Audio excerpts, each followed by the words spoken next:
Y quiero compartir con ustedes una cita bíblica muy conocida en Lucas capítulo 18, versículos 1 al 8. Lo voy a leer desde la Nueva Versión Internacional. Jesús les contó a sus discípulos una parábola para mostrarles que debían orar siempre y sin desanimarse.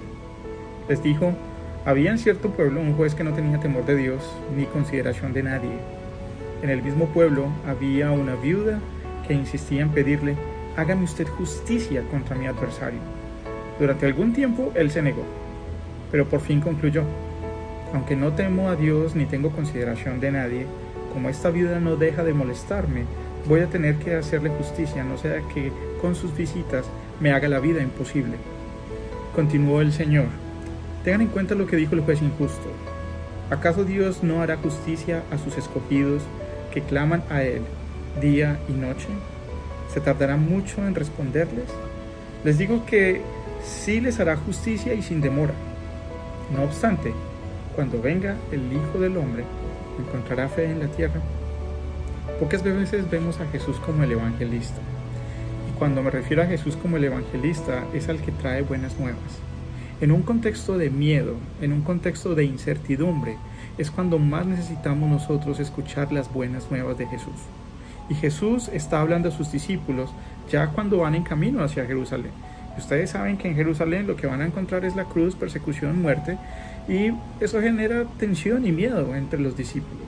Hoy hay situaciones en el mundo, incluyendo la pandemia, que está generando en nosotros miedos y temores. Por eso es en circunstancias como esas donde el Señor vuelve y se presenta para traer las buenas nuevas, el Evangelio, Jesús el evangelista.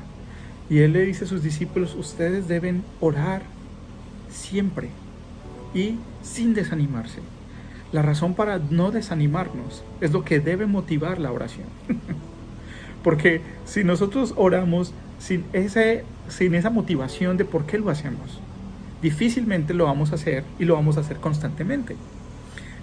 La historia me cuenta a mí, nos dice que había un juez injusto. Ahora, la tendencia en ocasiones con las parábolas es comparar los personajes de la parábola con Dios y con otras personas. Pero yo no puedo comparar a Dios con un juez injusto. Dios es un Dios de justicia, de rectitud, de santidad. Ahora, ¿quién se puede presentar delante de Dios sin pecados? ¿Quién se puede presentar delante de Dios como para decir: yo traigo una causa justa? Nadie lo puede hacer. Pero por eso Dios no es el juez injusto. El juez injusto es un juez caprichoso, tan caprichoso que dice que ni da honor a Dios, ni respeta a Dios, ni tiene consideración de nadie. Es decir, ya no le da ni vergüenza de hacer lo que hace en público. Nosotros como hijos de Dios no somos así. Constantemente nuestra mente está pensando en las cosas que hicimos mal, en las cosas que dejamos de hacer, en lo que debíamos hacer, y eso nos trae muchas veces al Señor en oración: Señor, ten paciencia conmigo y perdóname. Pero en la parábola está hablando de una mujer viuda, y la viuda como tal, ustedes la van a encontrar en toda la Escritura, y siempre aparecerá como una persona oprimida, una persona en sufrimiento y muchas veces abandonada. Por eso Dios es el Dios que está para favorecer la causa de la viuda. Y muchas veces la viuda aparece en compañía de los huérfanos y de los inmigrantes. Y dice: Dios es el que está con ellos para hacer justicia a su causa. Y Dios le pide a sus jueces, ustedes pueden leer en el segundo libro de Crónicas, cómo era el trabajo de los jueces, cuál era la responsabilidad y la expectativa. Pero muchas veces los profetas, Isaías habla de cómo algunos jueces preferían el soborno. Ahora, ¿con qué va a sobornar una viuda a un juez como estos? La pregunta es: ¿cómo puedo yo decir: Señor, haz esto por mí porque yo lo merezco? Yo no podría hacer nada de eso.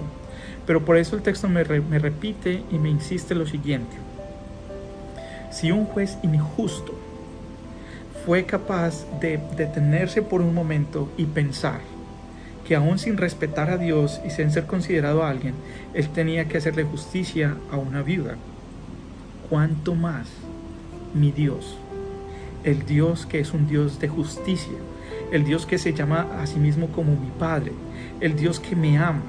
¿Cuánto más el Dios de justicia, rectitud, no va a hacer con nosotros? No es acerca de mí, es acerca de quién es Dios.